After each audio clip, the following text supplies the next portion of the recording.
Confusing. A mess. Disaster. Barbaric. Chaotic. Catastrophe. Uncertainty. Terrible. Defiant. Lies. Unnecessary. Horror. Unacceptable. Destruction. Offensive. Disaster. Travesty.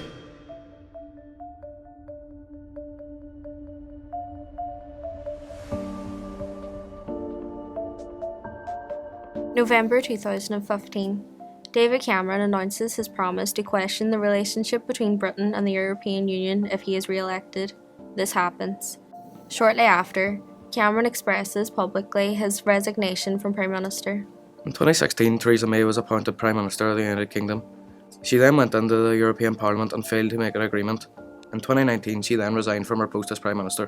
September 2019, uncertainty lies ahead. Parliament suspended and Boris Johnson is our newly appointed Prime Minister.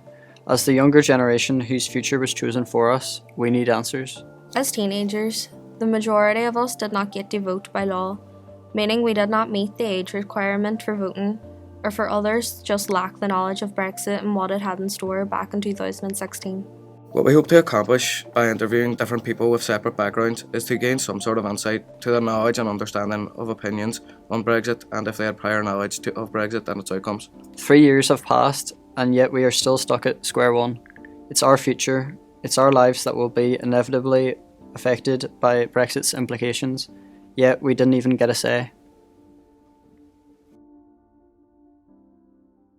We took to the streets of Derry to ask several questions about Brexit to the public.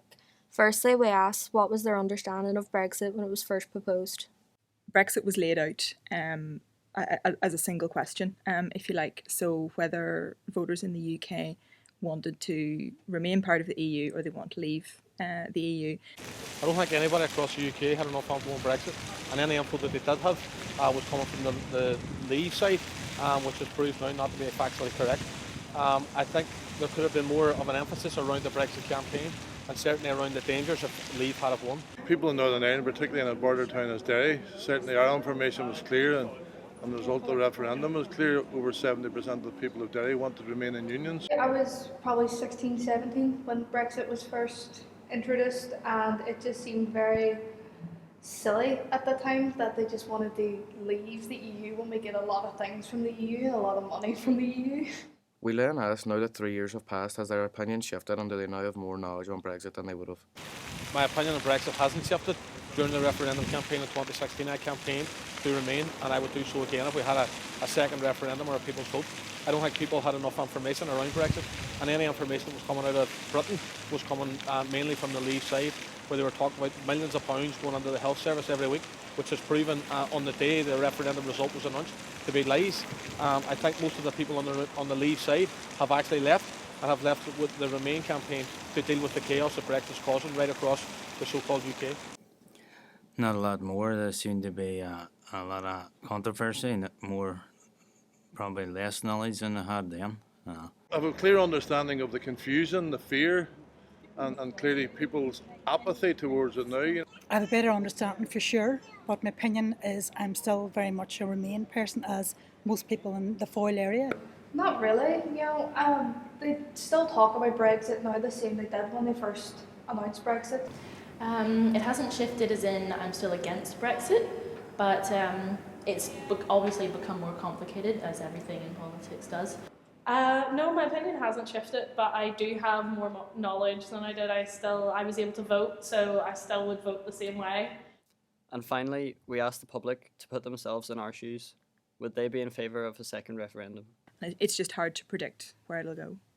The people who were under 18 at the time, they're now classed as voting adults. They do have the vote now, and I think there should be another vote, another referendum for Brexit. I think a second referendum would benefit everybody's future and would give us a chance to actually stay within the European Union. The benefits for the people of the North is they stay within the customs union and the single market, and I think that's what the backstop is approaching and trying to achieve. Whenever the first referendum happened, and I was fuming that I couldn't vote in it, because so were like a lot of people I knew, because it was mostly people like 50 and up voting as well. Not really, no, I don't. I think that they have made their choice now and they should carry out the proposals from the original thing that people voted for. I think if we had the opportunity to vote, it would probably be a different outcome. The second referendum, man, it's not going to help whatsoever. Like, look after what happened at that first one. There was bombs, there was terrorism attacks, there was people getting beat up just for having different opinions. Yeah, I would be clearly in favour of not only a second referendum, but I would be of a frame of mind that those people, those young people who've achieved the age of 16 should be entitled to that vote as well. I'm not sure if a second referendum would work, but if nothing else, definitely. I just think we should become United Ireland now, and that'll be the end of our problems. But for young people in the future, yes, that's what we need.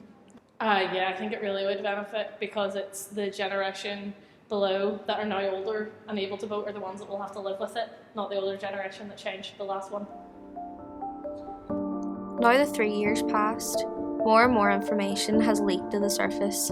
The general public has now got a better perspective on the repercussions of Brexit and what is entailed. We, the future generation, are owed a second referendum.